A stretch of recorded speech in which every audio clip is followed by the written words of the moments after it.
Hi guys, in this video we will be discussing the late Middle Ages.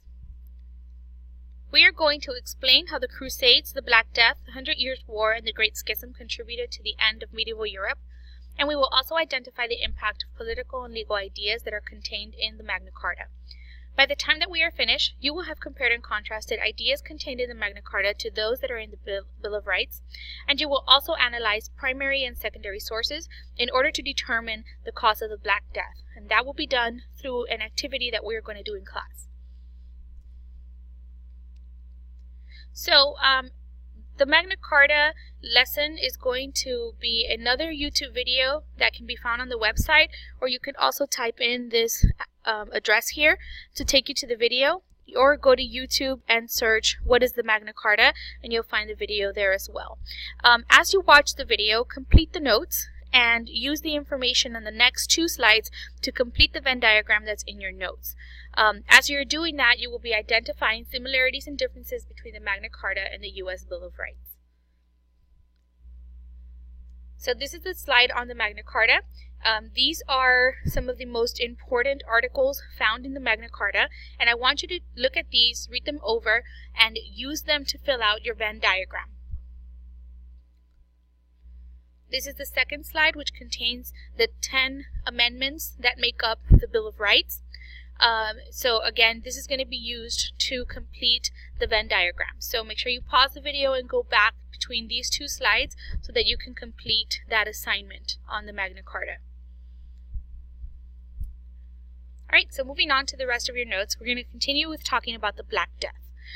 The Black Death was a plague that hit Europe between 1347 and 1351, and it was one of the most devastating natural disasters in history. It killed 1/3 of Europe's population, and the reason that so many people were prone to the infection was that they were malnourished due to the great famine that preceded the bubonic plague.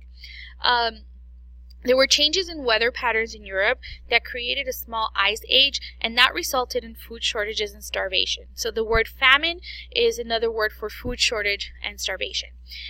So again, people are too weak due to the fact that they don't have enough to eat, and so their bodies are unhealthy and unable to fight off infections. So the bubonic plague is also known as the Black Death, and when that plague comes to Europe, many of the people who were sick or already malnourished became sicker as a result. So during the time of the plague, people did not know what was causing it. We did find out later that it could have been carried by fleas that were on rats that had been hiding in the merchant ships that were coming from the east. But we didn't know that until way later.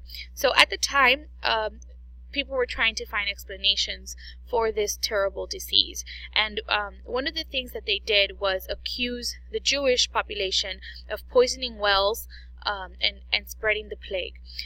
This discrimination against Jews is known as anti-Semitism, and it was very common during the time to cast doubt or have hostility towards the Jewish community. There were all kinds of consequences to this loss of population. Some were good and some were bad. First of all, there was a decline in trade. Since a lot of people were dying off, trade is going to decrease, and that's going to slow the economy. Also, it's going to create a shortage of workers because the population is dying off. As a result, wages are going to increase because there's less people competing for jobs. There's also going to be less demand for food as the population is dying off, which is going to put an end to the famine and the food shortage.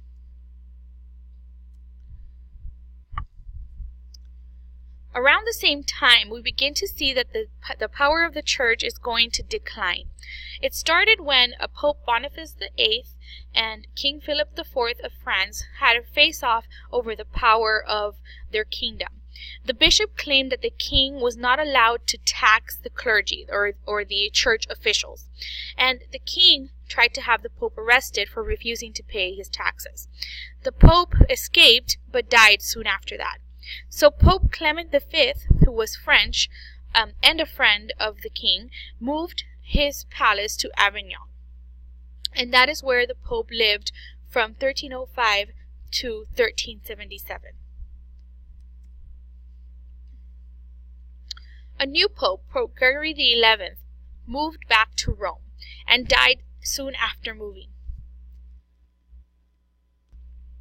The cardinals who were charged with electing a new pope elected a new pope who was Italian, and they were supported by England and England's allies. The French cardinals did not agree with that election and declared the election invalid. They elected their own French pope and moved him to Avignon.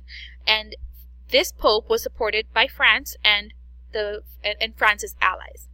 So for a time, there were two popes in power, and no one really knew who the legitimate pope was because they both claimed legitimacy. An attempt at a resolution in 1409 resulted in the appointment of a third pope. So for a time, there were even three popes in power. Eventually, in 1417, a new pope was elected who everyone agreed on, but by this time, people had begun to lose faith in the papacy.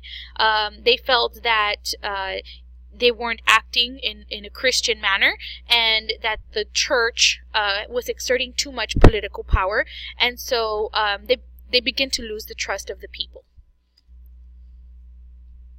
Another thing that brings an end to medieval Europe is the 100 Years' War. In this war, England and France are fighting over the Duchy of Gascony, a piece of land.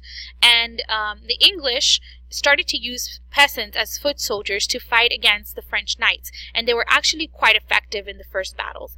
A woman named Joan of Arc, she was a French peasant girl who was 17 years old, claimed that she heard voices from saints commanding her to help France in their battle against England.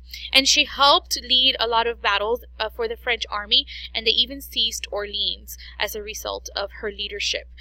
She was captured in battle and she was executed for witchcraft. She was a national hero for the French people. The French win in 1453, partly due to the success of the cannon, which was invented around that time. Alright, so after the 100 Years' War, King Louis XI is going to build a very strong kingdom in France.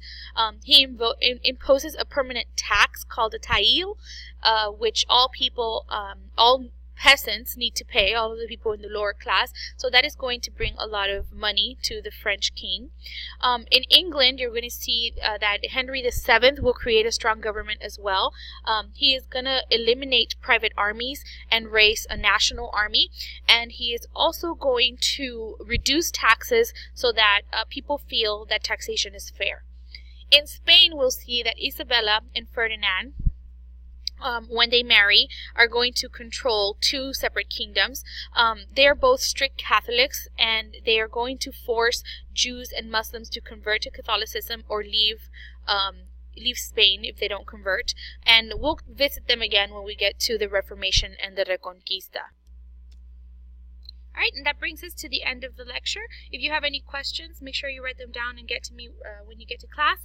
And again, don't forget to watch the video on the Magna Carta, as the Magna Carta is also one of the reasons why the feudalism ended in Europe. Thanks for watching.